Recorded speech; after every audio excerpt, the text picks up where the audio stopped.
letting go and opening your heart.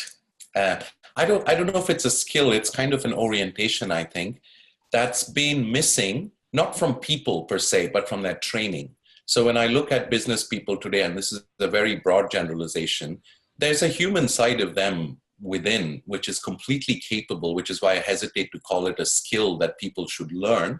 But I think there have been a lot of baggage built over that human side of us that is thought to help us navigate the world of business, but it's actually holding us back now because it's not allowing us to be part of a more inclusive, participative society. And there's all these blinders that have limited business people. And that comes from standard business training, where you're taught to think of yourself as an entity that's separate from the rest of the world. Your only relationships with the world outside are dictated by competitiveness.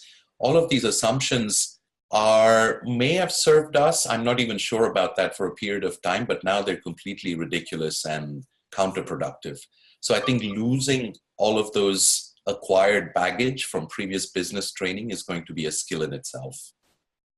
I don't know how to kind of use a word for that skill, but to me, the word is about, I don't want to get a little rhetorical by saying, being foolish, but it's about wanting to, what exactly Manoj said, that if the future doesn't sound, that if the statement doesn't sound foolish, then it's not future enough.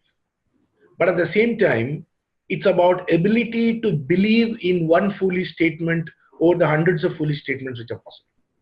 So which also means that, can you stay foolish enough to say, okay, I'll pick this and go after it, and not necessarily because I'm able to connect the dots, it's just because I think this will be a good world to be in.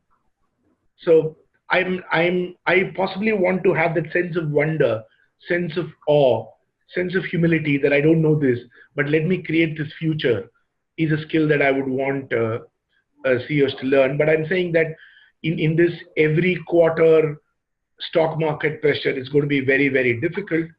But at least wherever this thinking is possible, can this thinking prevail, is a skill that I would want CEOs to learn.